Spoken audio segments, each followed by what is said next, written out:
you have a practice or are you running a business? Valuation is the ultimate KPI.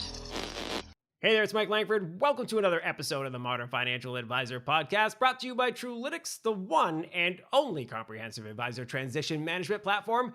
This week on the show, the Elevate CPA Group gents are back with me, and we're going to be talking about why some RIA firm purchases fail while others flourish. And this is a big, consequential topic, not only because it sounds like one, but it really is one. Nearly 30% of today's financial advisors are expected to exit the business in the next decade. We talk about that coming wave of transition a lot on this show. And frankly, that's kind of like the origin thesis for Truelytics.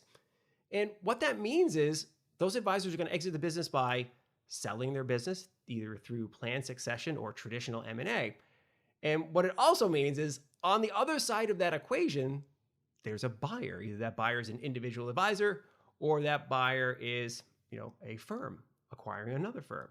And anytime you have that type of transaction, there's a lot of moving parts. A lot can go wrong.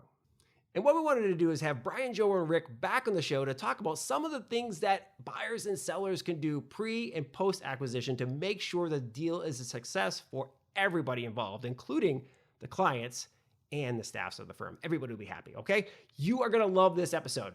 Before we get into it, make sure you subscribe to the podcast on Apple Podcasts, Spotify, Stitcher, SoundCloud, the YouTubes if you want to see what the gents look like and all our fun facial expressions that we make throughout the episode.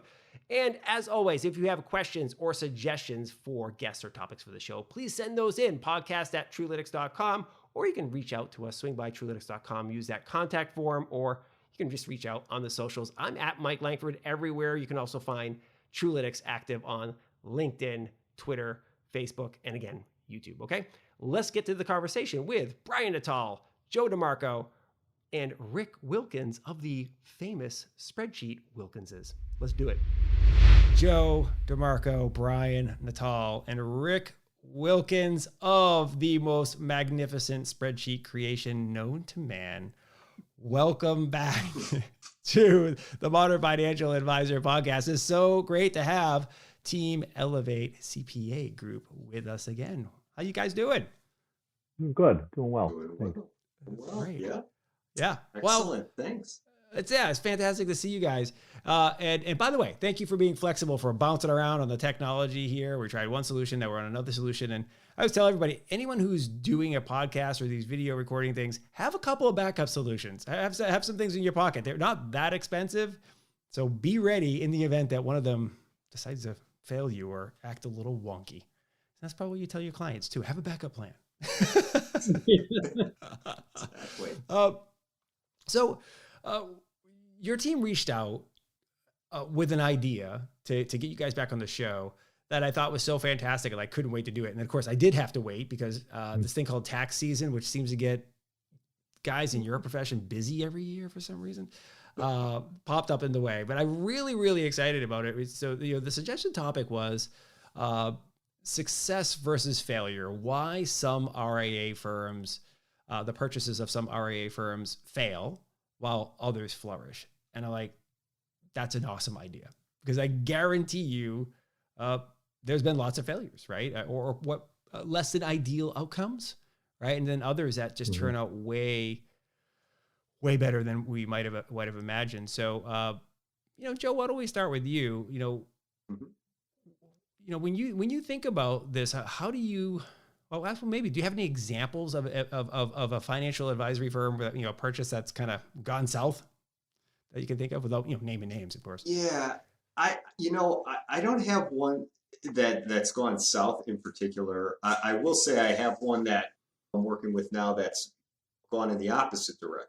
So I think, like, I guess you could use the opposite approach of this example, but the advisory firm was started by one individual. He went through multiple acquisitions to grow the firm and grew it organically as well. And what inevitably happened was, as he was growing, he was bringing on advisor reps to work with him, right? So it got to a point recently where these advisor reps wanted to buy into the business.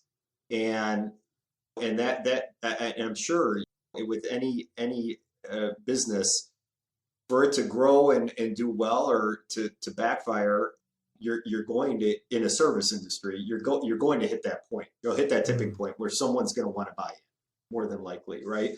So what we worked with together was what's the best structure to have these people buy in, and that gets into some other points during this podcast. But valuation came into play, structure of how these people would buy in and get paid, who would manage the firm. So all of that proactive advice and guidance, and he had legal counsel as well, was done on the front end. If that's not done, it won't go well. And I mean, and we even see it in our industry, in the public accounting industry. It's very similar. So that's an example. It's not, I mean, how it went wrong, but how it went right. But it could have gone very wrong if I think a lot of that wasn't done in advance. That's a great kind of the way to say. I mean, maybe I tipped off the question the wrong way, and maybe I should have asked it. And maybe Rick, you can tee off on this one. Is how can it go wrong? Yeah, I think where it goes wrong is, or can go wrong. I mean, there's various ways it can. And Joe kind of hit it on the head. It's not just with the RIA world, but it's any organization that you're looking to buy, or where you might have a failure with, or a lack of success. It's on the front end if you don't do your due diligence, right? If you're looking at it just to acquire, if you're the buyer, right? Maybe if you're acquiring 10 and you're happy with getting 8, maybe that's your model. But it really is more on the front end of doing the due diligence, making sure things are a cultural fit and not necessarily always just a financial fit. We've seen that with other professional service organizations as well, where you're rushing in there because you think this is a great model and I'm going to grow this thing. I'm going to be the next Edward Jones, whoever, right? You're going to grow this thing just by acquisition. And what ends up happening is sometimes you get a bad one, and sometimes that poisons what you already have, right? Mm-hmm. So it's really important to get in there early, let the players know what's going on, make sure that the person maybe you're buying it from has that exit strategy as well, so they're not kind of hanging on and disrupting the normal course of business by the old, 5-6 years ago I was doing it this way and I had success. Well, we don't do that anymore. We do it this way, and all the people are going to be doing it this way, right? So it really is more on the front end of the work to prevent something. It doesn't always work that way, but 9 times out of 10, if you do your homework and have those good, honest discussions ahead of time, it'll work out. Brian, have you ever had that example, Brian, where you're sitting there with an advisor who's like talking about acquiring another business, and you bring up that thing like, hey, make sure you think of this, and they get that, oh, I didn't think of that? Yeah, I have. I actually, unfortunately, have a scenario where an advisory firm went and bought a book of business and kind of told me after the fact. And yeah, it just, from an outsider's viewpoint, to what Rick was saying, you could see it wasn't necessarily a fit for them.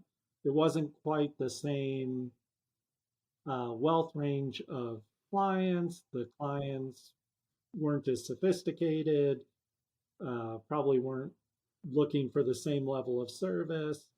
And, I think they did okay with it, but it wasn't the home run they wanted. And I think an interesting, for me, part of it is some of the, it grew their valuation as a firm, right? Because they brought more AUM, but it didn't necessarily grow their bottom line as it should have, or in proportion. And I think that can cause problems too, because now, yes, you keep growing this firm and you keep adding value, but you're not adding cash flow at the same point. And can those founders ever get bought out when you're not increasing that cash flow to the same extent? So I always worry a little bit when it is that value gain, not as much with the cash, the cash generation part side of it. I'm glad you brought that up, because in our last conversation, one of the things that delighted me is I guess the best way of saying it in listening to you guys talk about what you do for your RIA clients is that you help them grow the business in many ways, not just top line growth, right? Not just AUM growth, that you're looking for efficiencies. You're trying to help them make the business a better performing business. And to your point, Brian, just acquiring another firm that brings in a whole bunch of AUM and therefore increases the revenue and therefore increases the valuation, that doesn't necessarily mean the business is actually performing any better if I'm not, putting more profit in my pocket afterwards. But we're doing a lot of work. It's not the best, It's like, it's good, but it could be better, right? You do want to find some efficiencies in there. There should be some scaling stuff that happens as a result, I would imagine. How do you have those conversations with the client? How do you recommend an advisor start thinking about that before they enter in to the agreement to buy? Well, one of the things we'll do is we'll look at obviously the firm they're buying and take a look at their at the structure, at, let's say, pick a metric, seller discretionary income or whatever it might be, right? Just to see what are the owners, or what can the owners actually take, what have they taken out, right, cash wise, and what can they take out, right? It's going back and looking at certain things, expenses, whatever it might be. And then applying the factor, to that, and try to develop, some synergies with your existing. Try to look at, if your multiple is, 6 times. I mean, you find, 15 grand. I mean, it's another 90 grand to the, to the value, right? Yeah. And not necessarily hitting the top line at all, right? Just adding to the top line, as Brian said, and nothing to the bottom doesn't really. It reminds me of an old Saturday Night Live skit where they went into the change store and they gave $1 and got 4 quarters, and the guy said, "Well, how do you make money?" He goes, "Well, we make it up in volume." So it's not. It's the same thing. The volume isn't really the driver. It's what do you bring into the bottom, right? What do you bring into the bottom line? So I think that's the comparison. Looking at something other than the top line is important, right? And the makeup and what the types of clients you have, the age group, types of accounts, whatever it might be. But that bottom line really is the driver. I think a couple other things too, like to add to that would be, a lot of times when you get into this, to Rick and Brian's points, you're looking at it from obviously a revenue perspective, but a profitability perspective. A lot of times people don't look at it from like the end after tax perspective, though, because you're paying the person you're buying out over time, right? Mm-hmm. And that's coming off typically operating cash flow or income, which is taxable. So a lot of times, when you're looking at this and you're trying to scale this out in terms of a payoff, folks sometimes don't look at that after tax. Now you do get, when you structure these on the front end, that's what we like to help clients with. And when you ask me that question, what could go wrong? We typically try to not, we don't like to work with clients when these types of things go wrong. We try to prevent that as much as possible. But we look at those types of situations because when you're buying in, you do get a goodwill deduction for that acquisition, right? So you're getting some tax benefit. But a lot of times you're not looking at, well, okay, I have to pay this person off over 5 or 6 years. That eats into a lot of the profitability, if not all of it. And you're doing a lot of work and you're basically building equity, you hope, with that purchase, but it's a lot of time being spent. And a lot of times you forget about that factor. And it's like, well, could you be spending your time building the business organically and not having to pay someone off in time? Because we all know those minutes in the day just get drained quickly. So I think that's important. And Brian and I were talking before the call here, before the podcast, on culture, right, Brian? Like how important that is. I don't know if you want to talk to that point, but I think it's really critical. Yeah, I think, there's so many parts of success in a advisory firm, right? I mean, you have to have that culture good internally, culture between the partners, culture with the clients, and all those parts have to come together. And that's really, it is hard. I think that's one of the hard things. And we were talking quite a bit about how do you avoid some of the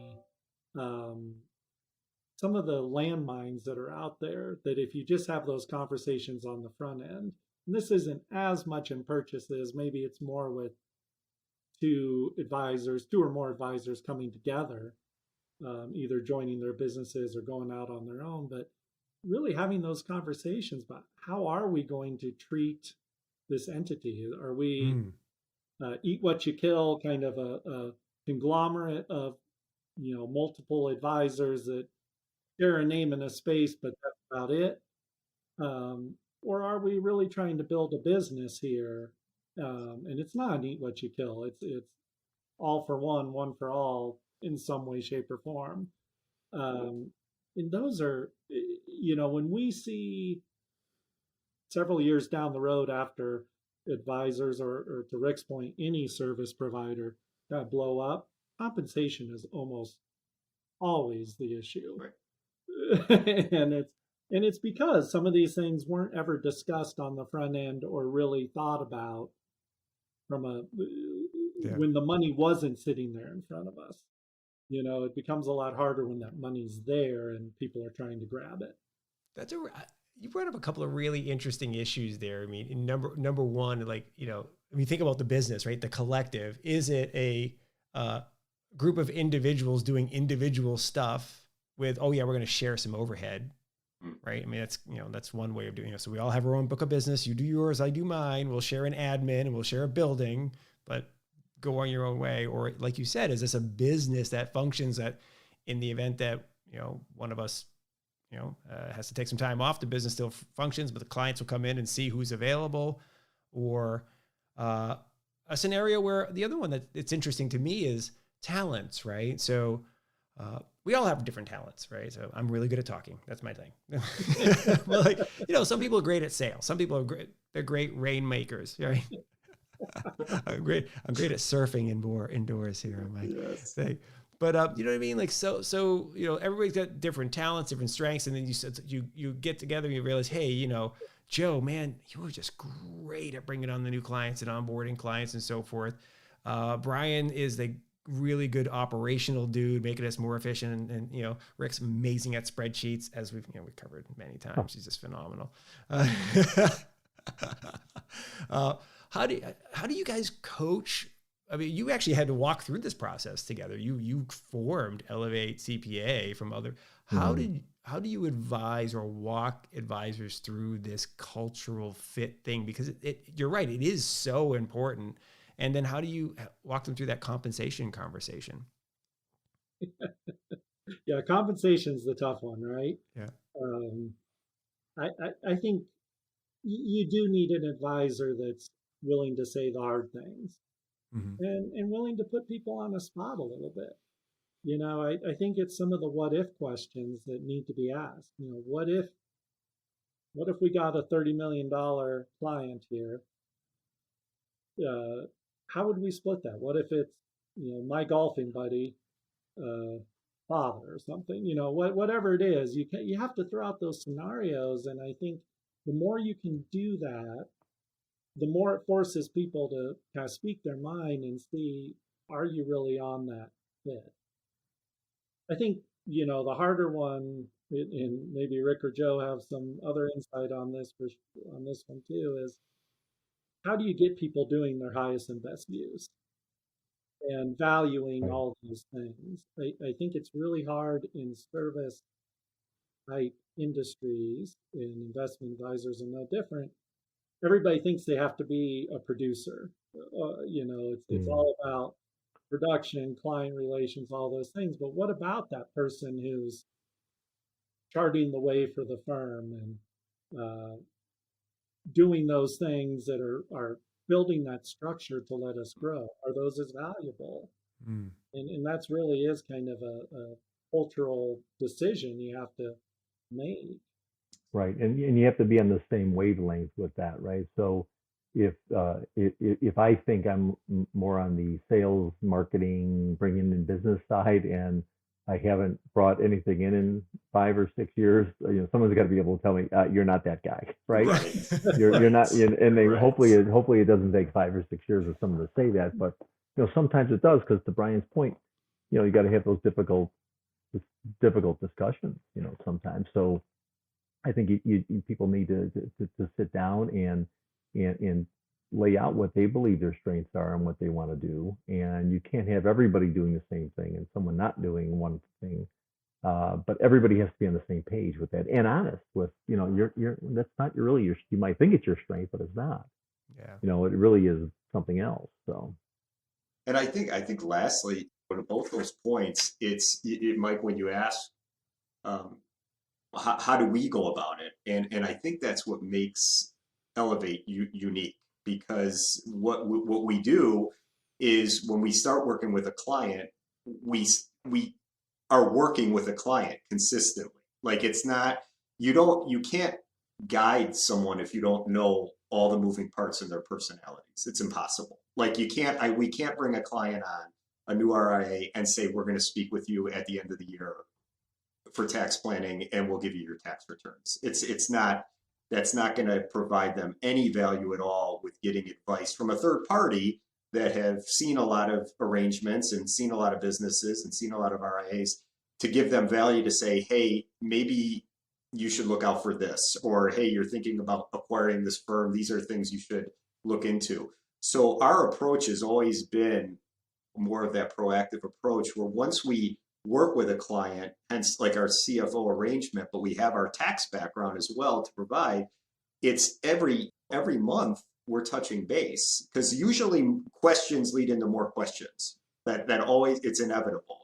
So if something comes up, it's guaranteed going to lead into something else that's going to lead into something else. And then before you know it, you start to really build that relationship with someone where A, trust is built, which I think is key, because they're going to reach out to you. And B, you have this intimate understanding of how they function and how they run their business, so you could give them more advice. So I think bringing in what Rick and Brian said with culture and being proactive and all that, it really takes both sides, like, us and them, in working together on a consistent basis to guide them to see and, tell them, hey, here's our opinion. They could take it or not, but at least they're getting more advice to guide them to grow their business. So yeah, hopefully that clarifies a bit.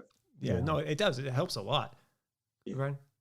I would just add one little thing. I think as he was talking, as Joe was talking, what popped in my head was, listen to your advisors. It doesn't mean you have to follow all their advice, but you need to have an open mind and listen. I mean, we've been involved in, probably between us, thousands upon thousands of businesses. And you've seen all sorts of things go right and wrong. And so listen to that, and if you say, well, what are you going to do with X? And they go, oh, that's not going to happen to us. Right. Well, it very well may, because we've seen it happen. And you're on the path. Having that open mind, Right, and really listening and having those hard conversations pays off.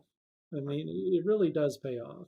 Well, it's kind of like, getting married, right? You have to have some of those hard conversations before you get married. And when we were, my wife and I were young and engaged, we wanted to get married to the church, and they made us come to this like marriage readiness class. Like, you couldn't get married at that church. They made you sit through a whole day of like, hey, ask you the questions like, what, money questions. What are your thoughts about having a family? How many kids do you want?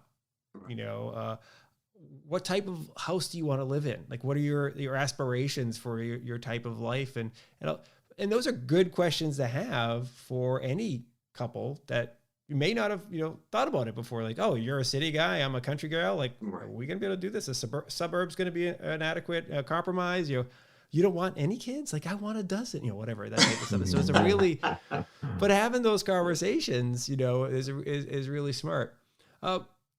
One of the things that brought us together was, and I believe it was you, Brian, you talked about how, on the last podcast we did together, how you discovered Truelytics through a friend of yours mentioning, go listen to this podcast. And sure enough, and it unfortunately made Rick's spreadsheet obsolete. Sorry, Rick, buddy.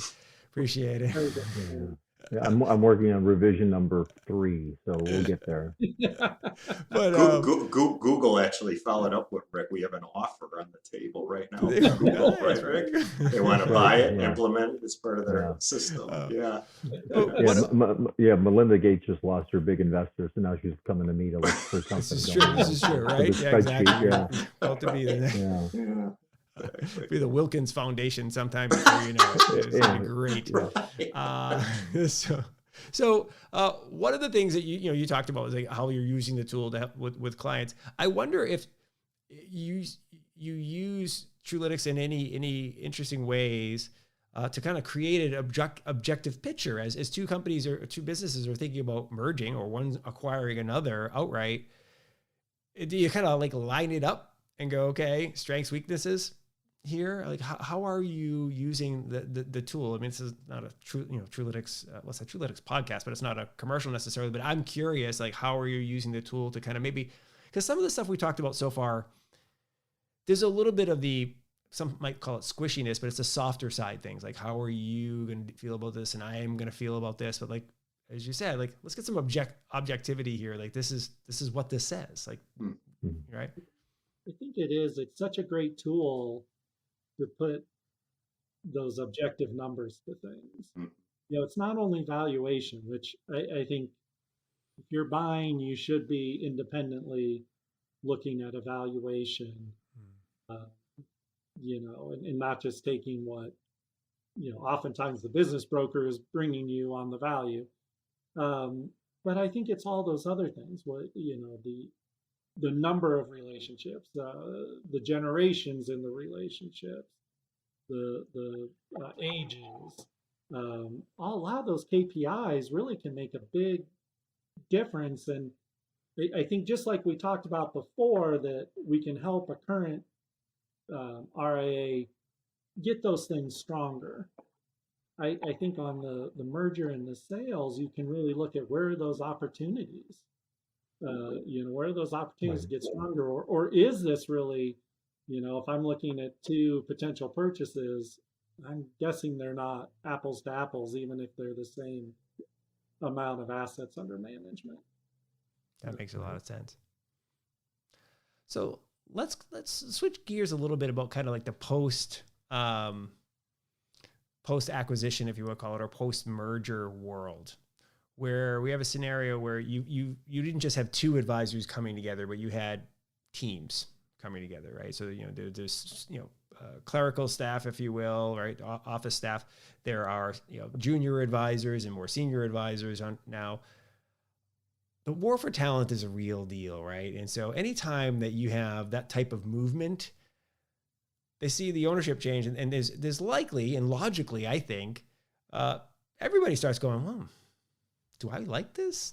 Maybe I should explore a change of scenery here. I mean, just changed ownership. Maybe I can take, my business, my book of business and go someplace else or whatever. And sometimes it's like, maybe they're like, what, I loved working for Joe, but now this guy Rick's here. Right. It happens, right? It does. We've all been there, right? We've worked at a company and suddenly there's a new boss or, a new whatever VP on the floor. You're like, guy's kind of a jerk, or guy's just like, I don't mesh with him or whatever. His style is messing with me. So what do you work on with clients, or what do you advise clients to do to make sure that like their top talent, specifically their most valuable talent, that stays after this merger? Some of that actually goes back to the cultural piece, where before the deal is done, right? Again, it goes all to that, is that some of those folks, I think you need to, on your top talent, you need to have that, you as an owner, need to have that conversation with them. If you get to a point where you're comfortable with doing a deal, to talk to your top talent, to communicate to them, to let them know. And maybe there's something that they can, fire off some questions or talk to some folks maybe on the similar level as them at the other place, kind of on the QT, and just to go through the process, just to see if it is a fit, because at least you could kind of, not that you as an owner, you still might make the deal, right, regardless of what someone is saying, but at least you give them that opportunity, to do that. We had that similarly a number of years ago with a firm that I worked with, and we were going to be acquired, and that was they called it a merger, but it was actually an acquisition, right? So but that was that was part of the deal. It was like the manager level, younger partner level, really kind of went in there and had the opportunity to speak to some folks to see if it was going to be a fit. Because why would you continue on if you don't think it is, right? So I think it's just more on the front end to help get through some of that. Makes sense. I also think, yeah, Mike, I mean, it's critical. We're seeing, yeah, because you're right. This war for good talent is out there. And I was talking to Brian for the podcast about another issue, but it's not unless they're locked down with a non-compete. Like you buy a firm, there's a book, they bring some people over, and I'm assuming there's going to be some type of non-competes in place, or there should be, but it's not as difficult as it once was to set up an independent RIA. Like if you have the assets, yeah, that barrier to entry is dropped dramatically just due to technology. I mean, regulatory compliance has gotten easier. The cost to utilize different softwares is becoming a lot cheaper. So you have to be cognizant that when you acquire a book of business from someone and they retire, but they have some younger advisor reps coming on board, I think it's critical that that plan for what you expect from them and what they expect from you over time with some type of goal setting. Like, is there going to be incentives in place? Are they going to be able to buy into the business over a period of time? What value? Profit incentives, are they bonused out based on how much they produce? So I think, yeah, it does become critical with an acquisition for it to be successful, unless the buyer has complete capacity to absorb all that new work, which typically is not the case unless you're starting out. But typically, a seller is not going to work with a buyer that's just deciding, okay, you know what, I'm going to start an RIA firm and I'm buying your book of business. I mean, they're going to want some establishment at that buyer's firm. So typically that RIA buyer is going to not have the capacity, the hours to take on all that work. And it becomes so critical, yeah, with that talent that you're bringing on to provide them some type of incentive plans, whether equity-based, profit-based, what have you, so they have a goal in mind. Because we know if that's not in place, more than likely they're going to question, why am I here? And that's what you don't want to happen. I wonder if you recommended, that there should be a spend on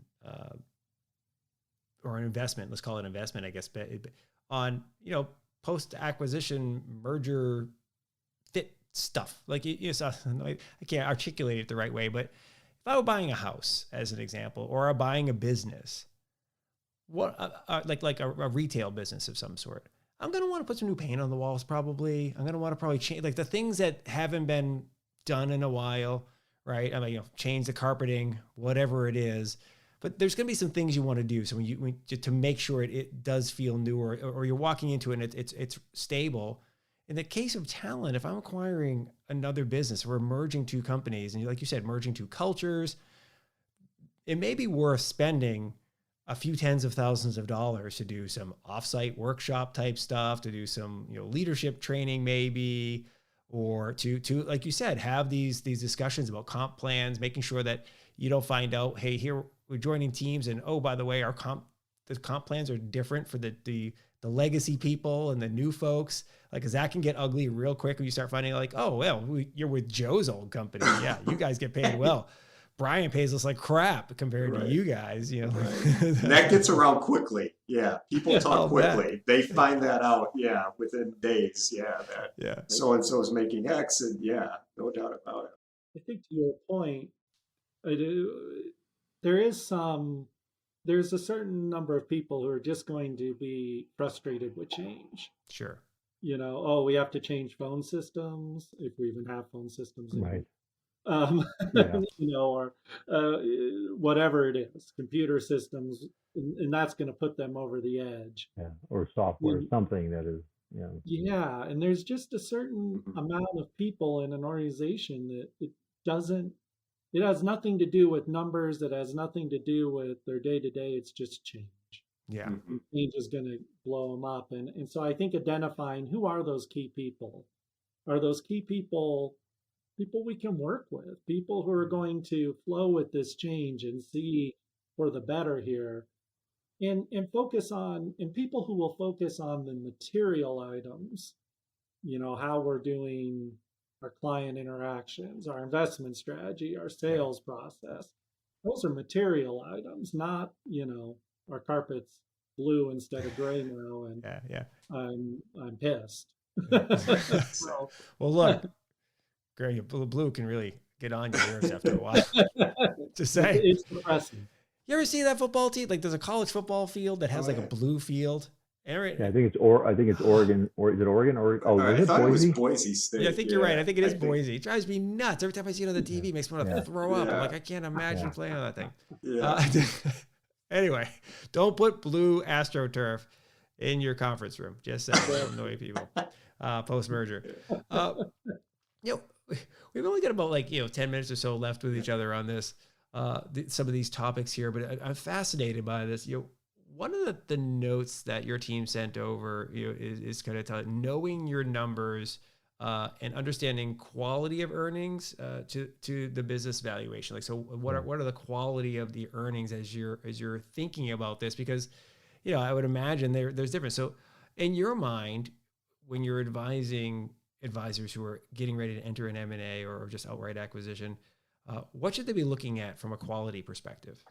Well, I think with the quality of earnings, and we also do those types of reports for acquisitions and so forth. But what you're looking at, right? You're kind of starting at what the number is you're given, like for a P&L number, right? Here's the net income is this. Well, let's go into the pieces that make that up, on the expense side, on the revenue side, and let's somewhat normalize it and say, okay, is it, let's say, for instance, you're renting 2,000 square feet of space, right? And the fair market rent in that wherever you are is $15 a foot, but you're paying $30 a foot. It's because the owner owns the building and he's getting rent that way, right? So let's normalize that, right? So as you're buying it, as you're buying something, you'll say, okay, well, let's add another, $30,000 to the bottom line, because maybe we're not going to stay at this location and we're not going to pay $30 a foot, right? Let's take a look at the payroll. Let's take a look at the payroll. Let's say he was in the payroll. Who's being paid? Is it a spouse that comes in 1 or 2 days a week and is pulling in 60,000, whatever it might be. Let's figure that out. Let's look at some of the low, we always say low hanging fruit, but that's kind of where you start. And just to come up with that quality number. Now it could go the other way. Could go the other way too, where you're paying, in the rent case, you're paying $15, but the market's 30. So if you're moving or doing something else and you don't have space at your current one to absorb it, well, you got to factor that in too. So there's some value there. The tax side, like Joe mentioned earlier, there's a tax implication of, if you're looking at it, if it's an LLC or an S corp and there's really no tax expense in there, well, there kind of is, because eventually it's going to flow to you. So those are the pieces to get to the quality of earnings, and then you have a solid number, right? And you have a solid number of what this is, and then you can do your valuation model from there. If you turn out your valuation model is 5.5 times, 6 times, at least you have somewhat of a more solid, let's call it marketable number. Yeah, every acquisition, Mike, that that you go through, I mean, it's just quality of earnings is so critical, because I think most RIAs, independent RIAs, when they're looking to buy or sell, I mean, a lot of times the benchmark uses just revenue, right? They'll just say 1 times revenue or 2 times revenue, with 3, whatever it may be. I mean, a lot of times, valuation could be based on that, because that's just what they're billing and collecting every year, and you can use that as a good barometer for the cash coming in. But on that quality of earnings side, to Rick's point, I absolutely using those KPIs through Trulytics on the front end through a quality of earnings is tremendously useful, because you could see how they compare different areas. But then I also feel like you see a lot with quality of earnings, like these, as Rick mentioned, the discretionary items, that you just, you can look at a business and they're, bringing in $5 million in fees, but what are those discretionary items running through the expense side of that business that really could be added back or subtracted or what have you to get to a true earnings number so you know what your return on this investment is going to be. And I think, on the front end, it becomes really critical to get a good feel for that. Like we're going through one now, they've hired a big firm to do the quality of earnings, a national firm. But for a lot of these advisory type purchases, they're not that large. Typically, there's a lot of smaller independent RIAs that are looking to sell. But it does become an important component just to get a feel for that quality of earnings, versus revenue to get a feel what you are actually going to bring to the bottom. Right. And especially at this time of, 2020, 2021, where if you don't have that help, right, to get the quality of earnings and you say, oh, I could just do this myself and figure it out. Well, you may not, something simple like PPP, right, the forgiveness piece. Maybe they netted it against payroll expense, and now you really have, let's say PPP loan was 40 grand. Now you have 40,000 bucks somewhat in that income number that's only kind of a one-timer, right? So you can't really use that as a multiple. We got to pull that out. So those are, that's a real simple basic one, but it's really just things like that where you really have to look at line by line. Yeah. And see what's in there. It could be, you could look at, I don't know, cell phone expense, and let's say there's 3 people working there, but you're paying 6 bills. So it's, it gets a little crazy, you got to look at all that stuff.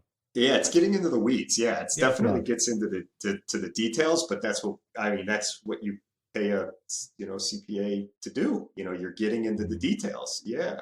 When you think about yourself as the deal maker, if you will, right? So I own this business. I'm about to go buy another business.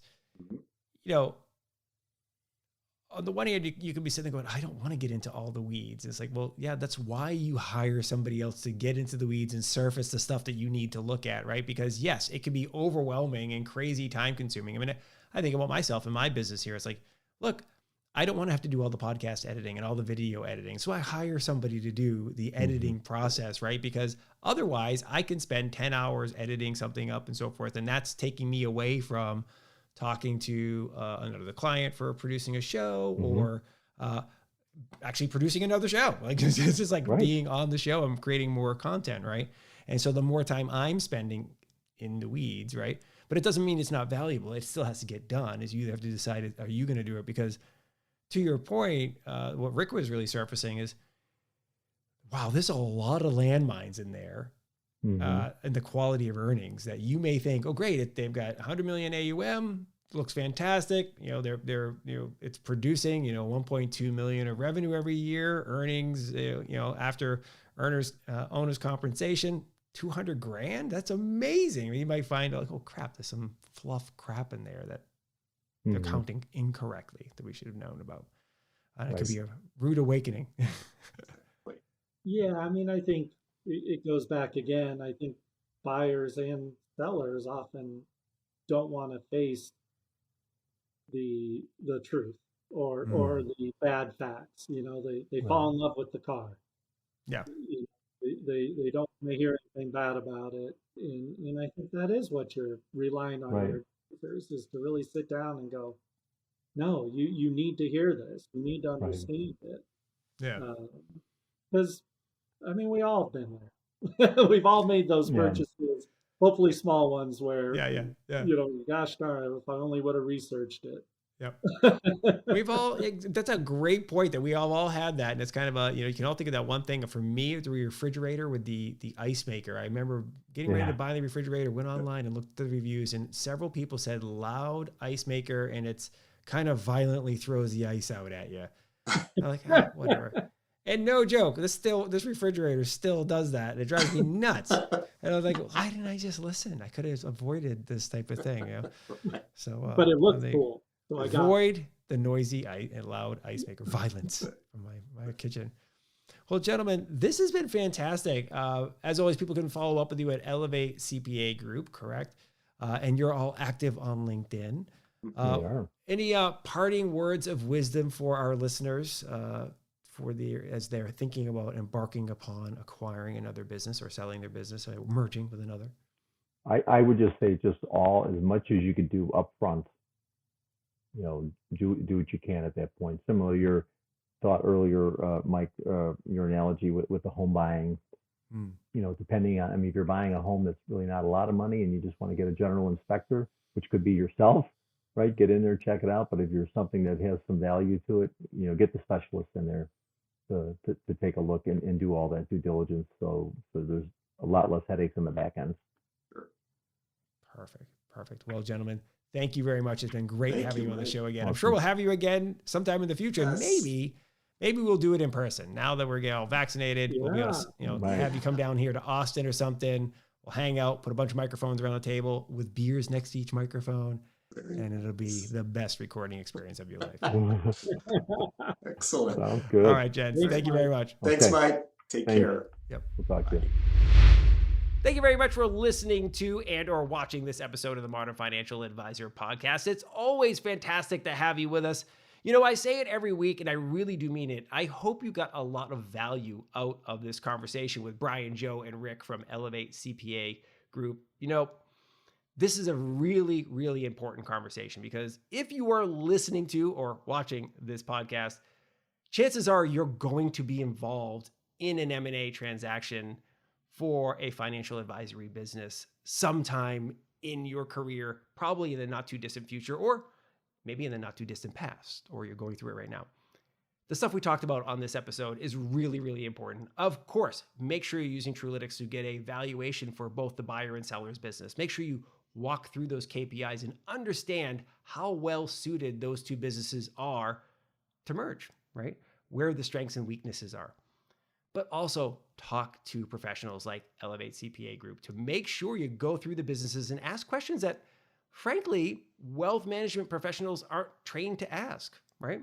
You've been running your business and you haven't thought about evaluating another business for acquisition.